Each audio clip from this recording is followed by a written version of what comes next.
Olá pessoal, tudo bem? Continuando aí a nossa matéria da frente B do livro 1, hoje nós vamos estudar a colonização espanhola na América, o módulo 2 da frente B. Uma colonização que foi muito longa, começou lá no século XV, após a viagem do Colombo, e só terminou com as independências dos países da América Latina no século XIX. São mais de 3 séculos de exploração da Espanha sobre a América.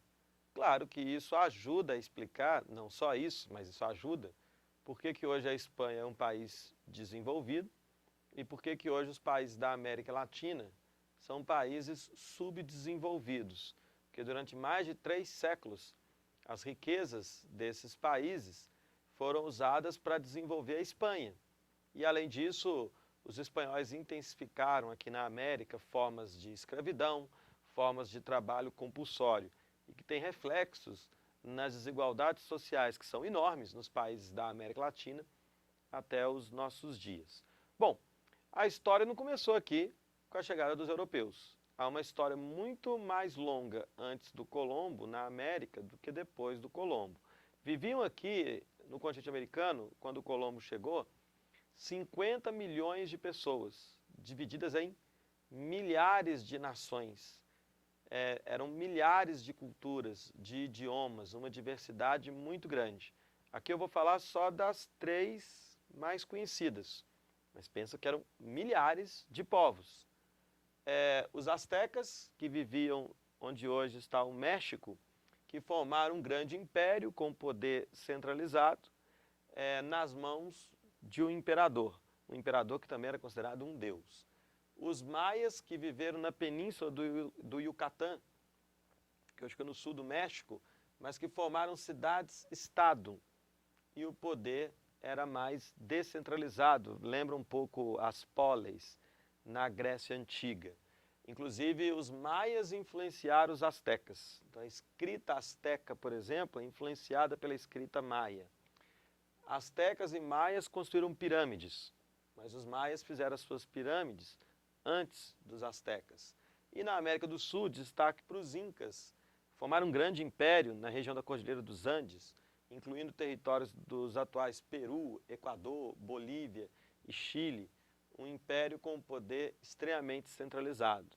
Em geral, esses povos da América antes do Colombo tinham uma agricultura muito desenvolvida, então não eram povos nômades, como muita gente pensa, tribos, isso é uma visão eurocêntrica, né? Essa visão de tribos nômades.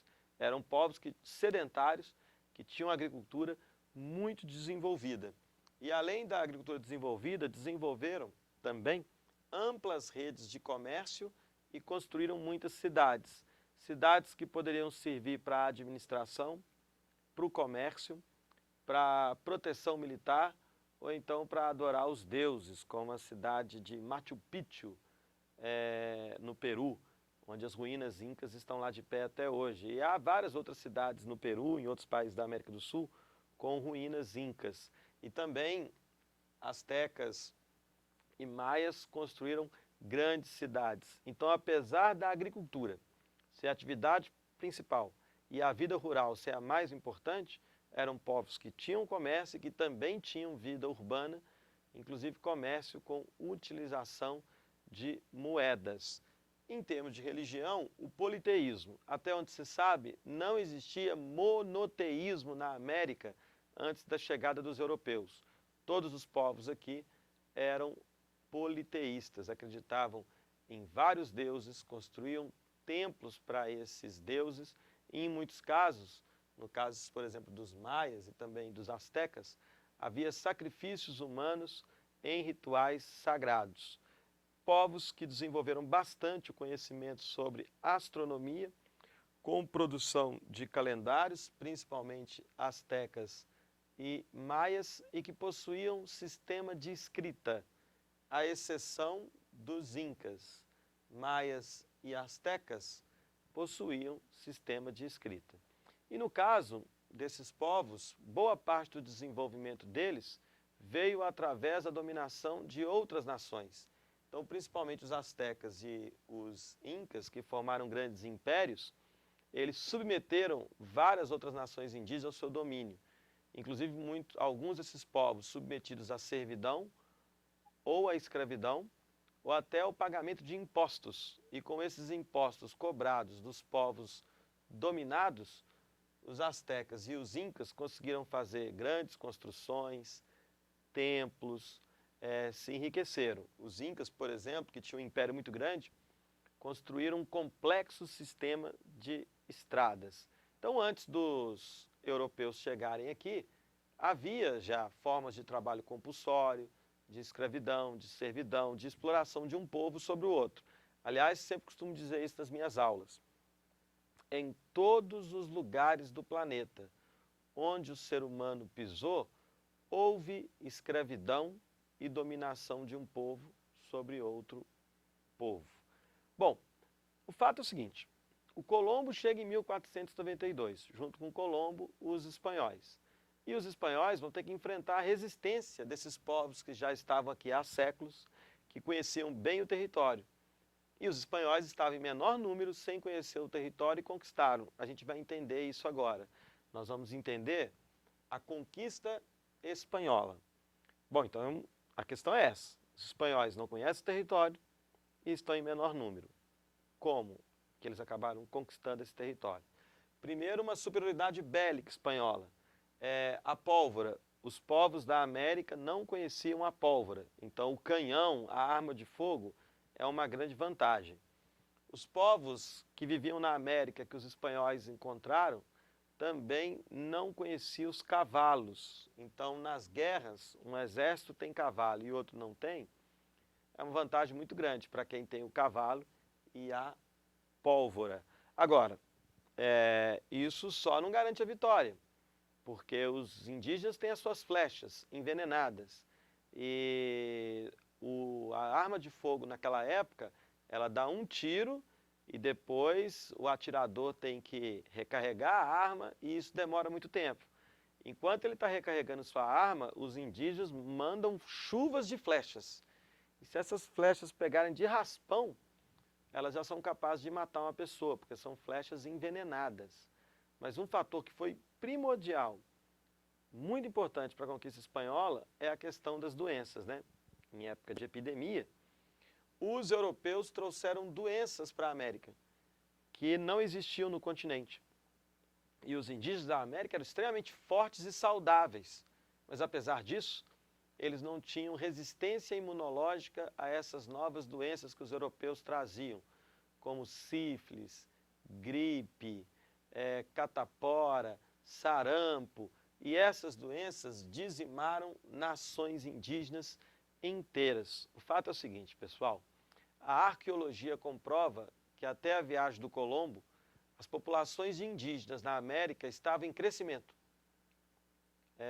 Foi o europeu chegar e essas populações começam a decrescer de uma forma intensa. E dois fatores explicam o declínio desses povos demográfico das populações indígenas a partir da chegada dos europeus. As guerras, porque as guerras que os europeus faziam contra os indígenas eram guerras genocidas, porque os europeus matavam não apenas os guerreiros e guerreiras, mas matavam as crianças das nações indígenas, as mulheres das nações indígenas. E quando se faz uma guerra em que se mata muitas mulheres e crianças de um povo, o que pode acontecer? A extinção desse povo, que é o que a gente chama de genocídio. E isso aconteceu contra várias nações indígenas a partir da chegada dos europeus, e além das doenças. Também, outro fator que é muito importante é que algumas nações indígenas apoiaram os europeus. E aí é o apoio de gente que conhece o território. Esse apoio é fundamental. Em parte, houve nações indígenas que apoiaram porque confundiram os espanhóis com deuses. Muitos povos achavam que no Atlântico, o Atlântico era a morada de deuses e se aliaram aos espanhóis pensando que eles eram deuses. Outros se aliaram aos espanhóis porque viram os europeus como aliados na luta contra outros indígenas. Que as rivalidades entre as nações indígenas, entre os ameríndios na América, eram muito grandes. Então, por exemplo, povos que estavam sob o domínio asteca ajudaram o Hernán Cortés, conquistador espanhol, a matar o Montezuma, que foi o último imperador asteca. É o caso da Malinche, né? Lá no Império Azteca, Malinche pertencia a um povo que era dominado pelos astecas. E ela acabou auxiliando muito o Hernán Cortés a destruir o Império Azteca, inclusive a Malinche serviu de intérprete, porque ela aprendeu a falar espanhol e ela ajudava os espanhóis a entender a língua dos astecas. Então os espanhóis exploraram as rivalidades entre os povos indígenas. Eles se aliavam a uma nação que os ajudava a destruir o povo inimigo e assim a conquistar o território. No final das contas, a mortandade de indígenas foi muito grande, tanto de indígenas aliados quanto dos inimigos. Os inimigos dos espanhóis morriam em função das guerras e das doenças. Os aliados acabavam morrendo também em função das doenças. E, como eu disse, algumas nações indígenas aliaram-se aos invasores espanhóis. Então, talvez, apesar da questão da pólvora e dos cavalos ser importante, essa questão do apoio de nativos é um dos fatores principais que ajuda a entender por que os espanhóis, estando em menor número e não conhecendo o território, conseguiram conquistar a América. No caso dos maias, a civilização maia já havia declinado antes da chegada dos espanhóis, ainda na Idade Média. No caso dos astecas, quem liderou a destruição do Império Azteca foi o conquistador espanhol Hernán Cortés. Quem liderou a destruição do Império Inca foi o conquistador espanhol Francisco Pizarro, que aliás se aproveitou de uma guerra civil que estava acontecendo no Império Inca, né? Havia uma disputa pelo trono do Império Inca entre dois irmãos. E aí o Pizarro, conquistador espanhol, se aproveita dessa guerra civil que enfraqueceu o Império Inca para conquistar o Império dos Incas. Bom, conquistada a América, os espanhóis iniciam a montagem de um sistema administrativo. É necessário agora garantir o domínio dessas terras, enviar colonos para cá que vão ter filhos. É necessário organizar a cobrança de impostos dessas colônias que serão enviados para a metrópole. O grande objetivo da metrópole é enriquecer explorando essas colônias. E aí é criado um órgão que chamava Conselho das Índias, Conselho Supremo das Índias, em 1524. Então ainda mantinha essa tradição de chamar a América de Índias, Índias Ocidentais. E esse conselho ficava na Europa, ficava em Madrid, e ele era formado por conselheiros escolhidos pelo rei que iriam auxiliar o monarca da Espanha a criar estratégias administrativas para manter o domínio sobre as colônias do outro lado do Atlântico. O Conselho das Índias decidiu dividir a América em vice-reinados. E aí, por favor, eu peço para que você abra o livro para acompanhar aí o mapa desses vice-reinados ou vice-reinos. O livro ou então procura aí um mapa na internet. Cada vice-reinado era administrado por um vice-rei, o representante do rei aqui na América. E havia o vice-reino de Nova Espanha, que era um dos mais ricos, que representa hoje o atual México e um pedaço do território dos Estados Unidos, porque Nova Espanha também inclui o que hoje seria a Califórnia. E um vice-reino bastante rico, porque ali se encontrou ouro e prata. A mineração foi muito forte em Nova Espanha. Também o vice-reino de Nova Granada, que seria hoje correspondente mais ao território da Colômbia, do Panamá, da América Central. Forma-se também o vice-reino do Peru, também conhecido como Nova Castela, que corresponde hoje aos territórios do Peru e da Bolívia. Um vice-reino muito rico, muito importante para a Espanha, que ajudou a enriquecer muitos espanhóis, porque ali se encontrou muita prata.